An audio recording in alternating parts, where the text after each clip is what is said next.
Sir RTD నోటీసులకి స్పందించకుండా ఆయన తప్పించుకుని తిరుగుతున్నారు. ఆయన ఒక్కళ్ళే గారు, మిగతా చాలా మంది కూడా విచారణకు రమ్మంటే రాకుండా తప్పించుకుని తిరుగుతున్నారని చెప్తున్నారు. పోలీసులు ఆ విధంగా వాళ్ళు పట్టుకోలేకపోతున్నారా, లేకపోతే ఏంటి అసలు? అంటే చిత్తశుద్ధి లేదా పోలీసులకు వాళ్ళకి అరెస్ట్ చేయడానికి కానీ వాళ్ళు పట్టుకోవడానికి కానీ, లేదంటే వాళ్ళకి తిరుగుతున్నారా? ఏంటి sir? Let the police do their job, let me do my job. నా పని నేను చేసుకున్నాను, వాళ్ళ పని వాళ్ళు చేయాలి కదా.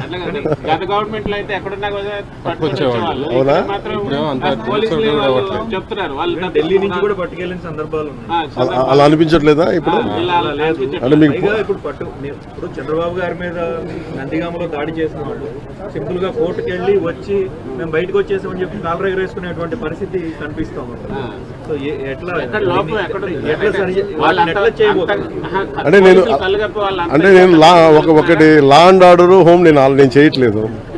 సో మీరు ఇది అడగాల్సింది మీరు ముఖ్యమంత్రి గారిని అడగాలి. కూటమి ప్రభుత్వం కాబట్టి కరెక్టే. అలాగే ఇప్పుడు నేను పంచాయతీ రాజ్ గురించి అడిగితే నేను చెప్పగలను.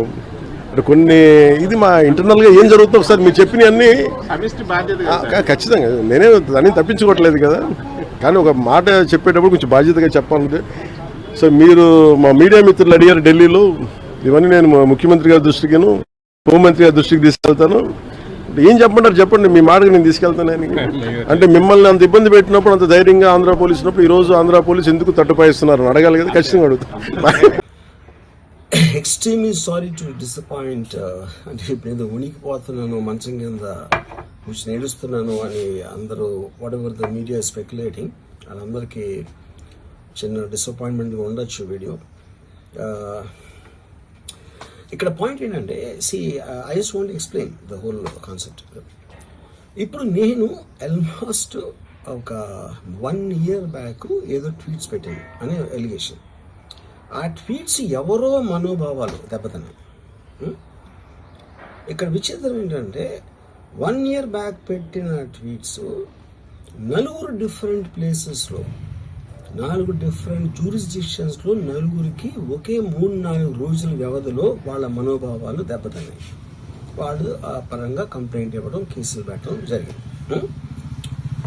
ఇక్కడ పాయింట్ 1, ఎవరి మీద అయితే నేను పెట్టానని వాళ్ళు చెప్తున్నారో వాళ్ళకి లేదు, ఎవరో థర్డ్ పార్టీ, అసలు సంబంధం లేనివాడు.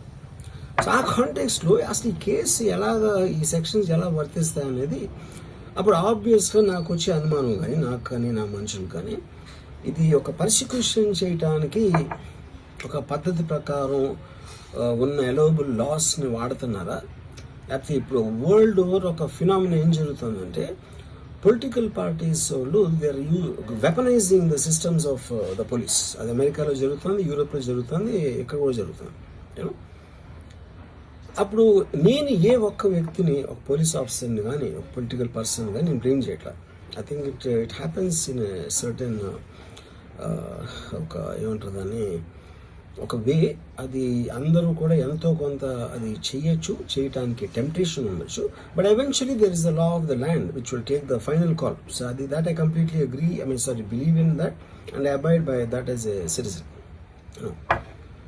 సో ఇప్పుడు ఇక్కడ జరిగింది ఏంటి, నాకు ఒక నోటీస్ వచ్చింది, నేను ఒక రిప్లై ఇచ్చాను, ఫలానా తారీఖు నేను వస్తాను. అప్పటికి నాకు జరుగుతున్న పని ఒక ఆన్గోయింగ్ స్కెడ్యూల్ ఉంది కాబట్టి, నాకు ఫిల్మ్ వర్క్ ఉంది కాబట్టి అవ్వలేదు. అండ్ ఇట్ ఈస్ వేరే ప్రొడ్యూసర్కి చేస్తాను, ఆ ప్రొడ్యూసర్కి నష్టం వస్తుంది కాబట్టి నేను మళ్ళీ టైం అడిగాను. ఇదేంటి కేసు, ఇదేం అర్జెంట్ కేసు అంటే 1 year తర్వాత ట్వీట్ చూసిన అతనికి 1 weekలో అన్నీ అయిపోవాలనేది ఏమన్నా మీనింగ్ ఉంటుంది అసలు దానికి? So which basically means it is being done for purposes other than the urgency of the case. ఇప్పుడు అర్జెన్సీ ఆఫ్ ద కేస్ అంటే మీరు మర్డర్లు ఇన్ని జరిగి సంవత్సరాలు తీసుకుని